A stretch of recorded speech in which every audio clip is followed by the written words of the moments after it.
Hey yo, Chris here, and thanks for tuning into the Delta. Today we are going to go over the top 5 things that I think we should be looking forward to for the Miami GP. As you can see, I'm here at work on my lunch break. It's about the only time I have to shoot a video. It's not really so much shooting the video, it's always editing a video. But the Miami GP is my favorite race of the year, and I understand that a lot of people don't care for the track. And I understand your reasons why, but when we get to number 1, maybe I can shed some light on why it is an important race on the calendar. Like I said, I'm here at work, so this is going to be kind of a raw video. Not much editing going to be done. I'm talking here to my phone. But let's just get right into it. Number 5, let's talk about getting excited of watching McLaren versus Ferrari. There in Australia, Lando said that he felt that he could catch Ferrari in that race, and they just ran out of time. That might have been true. I kind of disagreed. I thought Ferrari was just a better car at the time. And then in Japan, Leclerc was able to hold him off again, but Lando, again, was pretty close in competition level. And then in China, McLaren surpassed Ferrari. Now, maybe Ferrari just had a bad weekend, but it doesn't change the fact that the results show McLaren had a better showing. At least Lando had a better showing there than the Ferrari drivers. So, we're heading out of Miami, and I want to see if McLaren can be consistent on that. Like, are they going to come in and have a better race weekend than Ferrari will? Or did Ferrari come in and make some tweaks and changes? I did hear something that that Ferrari is bringing some upgrades, but not the big ones or something like that. They'll be bringing the bigger upgrades, I guess, in Imola. So we'll see where that turns out. But yeah, I think with Ferrari not really bringing any major upgrades to the table this weekend, and McLaren showing that they can compete, I think the McLaren versus Ferrari race is worth keeping an eye on. Moving on to number 4, though. Let me take a look at my notes here. I have number 4. Let's look forward to Danny Ricciardo having a good race. He's had a horrible start to the season, but he seems to be very open with the team about what he needs and what he wants, and it looks like RB is looking to be helping him as much as they can, given the situation they're in. It's tough to say how the race would have ended up there in China, but you know, you ended up getting dumbass Lance Stroll ass-ending Ricciardo, ending his race, which was frustrating. But it seemed like that was the first race Danny felt comfortable. I didn't feel like he was complaining about the car or anything like that. I don't think he was like on pace to like shatter records or anything like that, but I felt that China was the first place where Danny was like, I am able to race this car and be competitive. And then Lance Stroll did his Lance Stroll thing and ass-ended him like an idiot. So I think we need to look forward to Danny Ricciardo having a good race in Miami, barring that Lance Stroll doesn't run into him or we have any mechanical issues. I'm hoping to see Danny Ricciardo have a fun performance where we all go, there we go, that's the Danny we remember. Now again, he's limited to the car he's in, but I think this is the one. I think he finally gets some stuff put together, the plan gets put together for him, and we can finally be happy for the guy, because to this point I felt kind of bad, because we all love Danny Ricciardo. I have yet to meet a person that knows anything about F1 and goes, I really don't like Daniel Ricciardo, right? He is such a likable person, and I think this is the one that we are happy for him to have a good performance. On to number 3. We will talk about the sprint race. It's the first sprint there in Miami since Miami became a race. I personally, I'll be the first to admit, I'm not a big fan of sprints. I feel like it's just a preview of the race to come. So, yeah, there's no pit stops or anything like that, and it's just a mad dash to the finish line, and that's fine and dandy. So there's a little bit of difference there. But what I've just noticed over the years with these sprint races is that the people where people are finishing in sprint isn't much different than where they're finishing in the actual race. And if that was the goal for Formula One, it's just not a good structure to have. They need to go in and change something up. But I do have to say, one of the things that you do get is lack of practice sessions. So the teams really have to figure things out quickly for the main race, and I guess that's where the monkey wrench gets thrown in. So yeah, I think we could get excited for a sprint weekend as long as we don't have too many of them. Back to back to me is maybe a little too much, but nonetheless, we have our first sprint in Miami. I personally just think Verstappen's going to win by 1,000,000 miles, and let's say Fernando Alonso finishes the sprint in 5th. There's a good chance that he finishes the race somewhere between 4th and 8th, right? So, like I said, it's a preview of the race to come. That's why I don't like the sprint races, but it is a change in the typical race weekend structure, and that's always nice to have a little bit of a change every so often. Now we'll go on to number 2. Another thing that we'll most likely see this weekend is Max Verstappen winning again. I'm not a big Red Bull fan. I really, and it's really about probably Christian Horner. I didn't trust him 3 years ago when I saw him before all this stuff came about. There's just something about him. I don't like him. And then like my dislike of Red Bull kind of transitioned into like, well, they have now the best driver, and now I dislike Max Verstappen.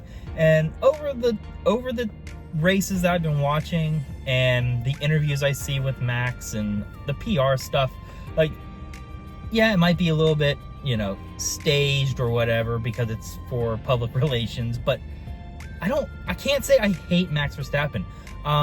He wins too much, and that's what makes the race weekends boring in a sense, but I have gotten to the point where I just am at awe that somebody is just so dominant at their craft. It just reminds me of the days of Michael Jordan and Kobe Bryant. If you guys know anything about basketball, those guys are pretty prominent names worldwide. They were never my favorite teams. I was never sitting there rooting for the Lakers or rooting for the Chicago Bulls growing up. But there was just always something special watching those guys play. They were always the best. Even on their worst days, they were still the best. And it's because they didn't allow excuses to get in the way. And I feel that Max Verstappen is that. He just is so good at everything. And he takes everything so serious. And I feel like it just needs to be admired. And while I want, Carlos Sainz to win the race and Charles Leclerc to come in second, and it would be kind of nice to see Verstappen DNF again to tighten up the standings, it still doesn't change the fact that every time that Max Verstappen wins anymore, I sit there and go like, the man's just making history. Race in and race out, he just makes history. And it's getting exciting in that sense that, like, if you are just a fan of racing, in which I've slowly started transitioning to, like, I was first started off as like a Ferrari fan, and then I was a Carlos Sainz fan, and now I became a Fernando Alonso fan, and now I'm just becoming more of just a fan of the motorsport. I'm beginning to appreciate Max Verstappen's dominance a little bit differently than, let's say, last year, or even at the beginning of the season, where I was really upset with the Bahrain results. So yeah, number 2 is definitely Max Verstappen, most likely going to win, and we should sit there and appreciate the greatness that we're watching in front of us. And now, the number 1 thing that I think we need to look forward to at the Miami GP is, let's just enjoy the race for the race. Now, you have to look at it from my perspective. Why is Miami my favorite race? Well, the first one is it's in my time zone. I'm on the East Coast, it's on the East Coast, and it's like the race that I consider my home track. Yes, I know we have Austin and I know we have Las Vegas, but those places are actually like, they're so far from, Miami is far from me, but Austin and Las Vegas are even further. So yeah, I can appreciate that we're on my home soil, but they're not like my home track, right? At least that's how I like digest that. The second thing is Miami is a destination city in this country. Yes, we have New York, and yes, we have, like I said, Austin and Houston and Chicago and all these other magnificent cities, right? But Miami's always been different through history. Like, there is a lifestyle to Miami that everyone is drawn to. If you like the beach, you go to the beach. If you like to club, you go to the club. If you like to party, you can party. If you like to do business, there's businesses. If you're a yacht person or a boat person or a fishing person, like Miami is that place, you know? And then it always has the other types of lore, you know, the degenerate side of it, which can be romanticized in movies and shows, you know, with the drugs and the craziness that goes on with that. Like, Miami has just been this city that Americans can associate with a good time or a crazy time, or if you're going to Miami, you're leaving with a crazy story, that kind of thing. So there's that persona. And then again, F1 is trying to grow its fan base. And for instance, we'll take me. I think I would have eventually grown to like Formula One anyway, but the fact that they've put a racetrack in Miami shows that like they were trying to get people like me involved. I get that the track isn't Silverstone or Spa or Monaco. There's no real amazing thing about this track. But if you love the sport and want the sport to continue, you should also want the newer fans to be able to associate with the sport.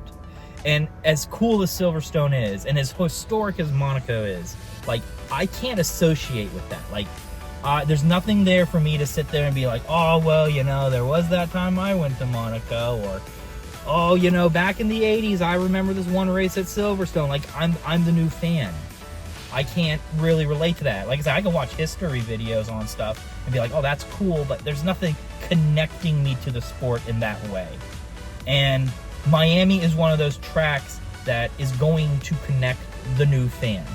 Now, I mean, from what I understand when I read the Twitterverse, there is that there's some old buddies there that don't want the sport to change at all. They could care less about me or anybody else getting into the sport.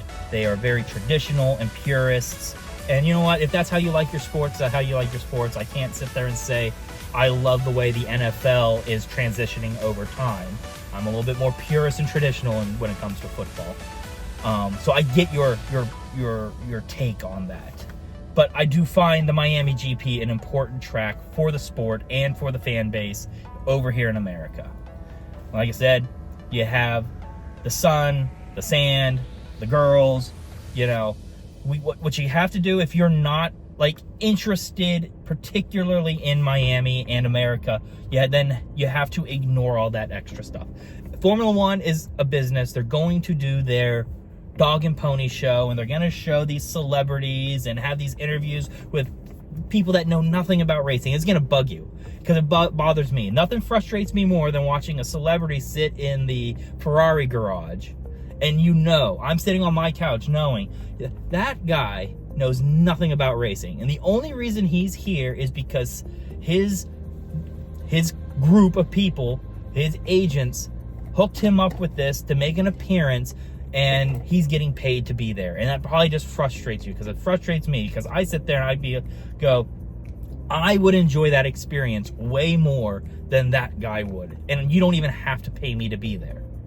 I'd love to sit there and talk to somebody about track conditions and talk about how their car was constructed, and like, I would really get into that. Well, you're just not going to get that. That's F1 doesn't care about me being interested in track conditions. What they care about is some other athlete in a American sport showing up, showing face, so that 12, 13, 14-year-old boy or girl sitting at home goes, oh my gosh, my favorite football player. Oh my goodness, it's my favorite singer.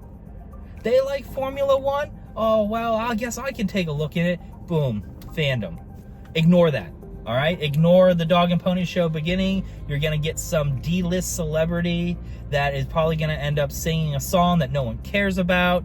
And the end ceremony there with the trophies and the podium and all that stuff, it's going to be corny. Ignore it.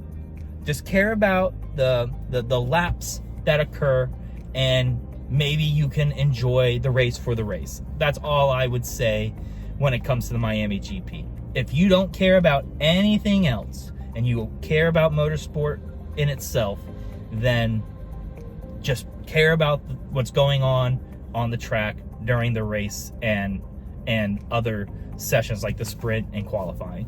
And maybe then you might be able to appreciate it a little bit more, and then just understand that all that other stuff is for the American and new fan. But yeah, that is why I love the Miami GP. I don't care about some celebrity in the paddock. I don't care about interviewing some football player. But Miami is probably my dream city. I plan on going there someday in my life. It'd be an even bigger dream of mine to go to the race, and an even bigger dream to sit there and inspect that track or the barriers or something like that. Be able to walk the track and do something or have a discussion with somebody about something that I know stuff about, you know, like roadways and safety barriers and stuff like that. Like, that would be pretty cool in my opinion. Me nerding out right now. But anyway, that is the top 5 things that I think we should look forward to or look into there coming into the Miami GP. I'm not sure if we'll get a recap of the race video done. If you like this type of stuff, like we're at least with me just getting a video out here in my car during work, I can try to do that more. It's just really hard to do that because, like, from my view, I sit there and I go, man, this is just, it's not really good content. Like, there's no pizzazz. Like, I was never a great video editor to begin with, but when I look at the difference between like talking to my phone and talking to my camera at my computer, and then editing a video over my phone or editing a video on my software, huge difference. But anyway, I hope you enjoy the race this weekend. I'm certainly looking very forward to it. Fingers crossed for Ferrari showing up. But anyway, if you like this stuff, let me know in the comments. Tell me what you think is going to happen in the race this weekend. And don't forget to hit that like button. Maybe subscribe if you are interested in more Formula One content from me. But until next time, take care, stay safe, and have fun out there. Bye, everybody.